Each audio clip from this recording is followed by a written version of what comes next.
जब से मैं मायके आई हूँ तब से मेरे बेटे ने नानी से एक ही जिद करके रखी है, नानी सेवई बनाओ, सेवई बनाओ। आज इतने दिन हो गए हैं तो फाइनली मम्मी ने बोला बेटा उसकी जिद तो पूरा करना ही पड़ेगी, और हम लोगों ने बना ली ये सेवई, जो कि साल भर चल जाती है और बनाने में बहुत इजी होती है। तो इसे बनाने के लिए आज मम्मी ने सबसे पहले यहाँ पर लिया है मैदा। आप इसे होल व्हीट फ्लावर मतलब कि गेहूं के आटे से भी बना सकते हैं, वो भी बहुत हेल्दी होती हैं, लेकिन मैं मैदे वाली बना रही हूँ। तो यहाँ मैंने 2 बैचेस में बनाई। तो मम्मी ने सबसे पहले 1 किलो मैदा ले लिया, फिर 1 किलो का आटा हमने बाद में लगाया था, लेकिन स्टार्टिंग में बस इतना ही लगाया। इसमें हल्का-सा हमने डाला नमक। तो 1 किलो जो हमारा आटा है उसमें लगभग आप डालिएगा आधा छोटी चम्मच नमक, इससे ज़्यादा मत डालिएगा। चाहे तो स्किप भी कर सकते हैं, लेकिन हल्का-सा नमक डालने से जब आप इसकी खीर वगैरह बनाते हैं तो बहुत सही टेस्ट आता है। अब आपको थोड़ा-थोड़ा पानी डालते जाना है और इसका एकदम कड़क सा आटा लगाना है, जो एकदम सख्त वाला आटा आता है वैसा ही लगाना है। जिस तरीके से हम पापड़ वगैरह बेलते हैं, जैसे कि मूँग की दाल के पापड़, बिल्कुल वैसा वाला टाइट डो लगाकर आपको तैयार करना है। तो यहाँ पर देखो मम्मी ने लगा लिया है आटा। और यहाँ पर ना मैं साइड में आपको एक और बात बता दूँ, अक्सर जब भी गर्मियों की छुट्टी होती है ना तो बच्चों के बड़े ही नखरे शुरू हो जाते हैं। कभी उनको पिज़्ज़ा खाना है, कभी बर्गर खाना है, तो कभी चकली खाना है, तो चूड़ा खाना है, बहुत सारे नखरे होते हैं।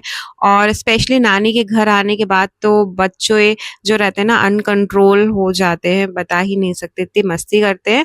और जो नानियाँ होती हैं ना वो उल्टा मम्मी को डाँटती हैं कि बेटा वो जो बोल रहा है ना कर दो आराम से। मेरा भी यही हाल है। आपके साथ क्या होता है प्लीज़ मुझे कमेंट करके बताइएगा।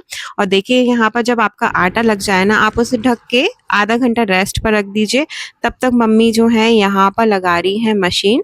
तो सबके पास अलग-अलग टाइप की मशीन होती है, मम्मी के पास ये वाली है। तो हम लोगों ने एक टेबल में इसको फँसा लिया है और आज हम इसे रूम में ही बना रहे हैं। आप छत पे भी बना सकते हैं, लेकिन अभी इतनी गर्मी हो रही है ना, तो कौन छत पे जाए, घर पे ही आप कमरे में पंखे के नीचे या एसी के नीचे बना लीजिए। यहाँ पर अब मशीन के जितने भी पार्ट हैं उसमें आपको लगाना है घी, या फिर सिंपली तेल भी लगा सकते हैं। इससे जब आप सेवई बनाएँगे तो वो आपस में चिपकेगी भी नहीं और आपकी जो मशीन है ना बहुत ज़्यादा गंदी भी नहीं होगी। तो देखो मम्मी इस तरीके से सब जगह अच्छे से घी लगा रही हैं।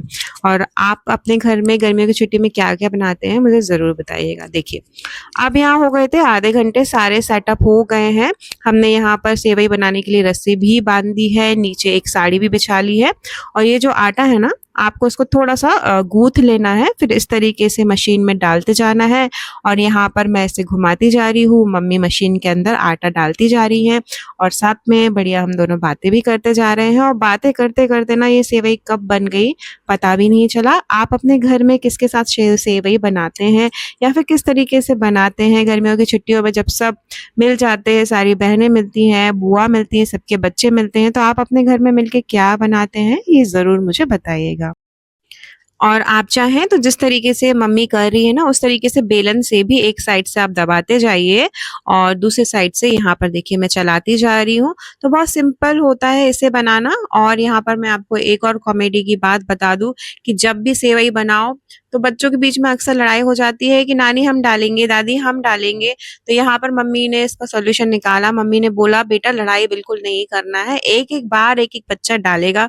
तो इस बात पे भी बहुत ज़्यादा कॉमेडी हुई। मतलब ये टोटल जो एक्सपीरियंस रहा ना सेवई बनाने का बहुत ही कॉमेडी वाला रहा। और जब देखिए जब ये बन गई ना तो मैंने इस तरीके से इसको निकाल कर और बिल्कुल एक-एक करके दूर-दूर थोड़ा-सा रस्सी पे डाल दिया। तो आपको यहाँ पर याद रखना है कि आपस में चिपके नहीं, बस दूर-दूर तक आपको फैलाकर डालते जाना है। और जब ये एक बार सूख जाएगी तो इसको आपको नीचे कर देना है और जो नई वाली सेवई बनेगी उसको फिर से ऊपर तार पर सूखने डाल देना है। तो देखिए यहाँ पर जो आज का एक्सपीरियंस रहा ना बहुत ही मज़ेदार रहा। बहुत सारी बातचीत हुई और बातों-बातों में ये सेवई बन भी गई। और जब ये बन जाए ना तो आप इसे धूप में आधा से 1 दिन सूखने के लिए रख दीजिएगा। अभी तो इतनी गर्मी पड़ रही है कि आधा दिन में ही ये तैयार हो जाती है। तो देखिए मेरे बच्चे की डिमांड तो यहाँ पर कंप्लीट हो गई, नानी ने उसके लिए सेवई रेडी कर दी है। अब हम चाहे खीर बनाएँ या फिर जब भी वो ज़िद करता है तो मैं सेवई का पोहा भी बना देती हूँ। तो आपको आज की वीडियो कैसी लगी मुझे कमेंट करके ज़रूर बताइए।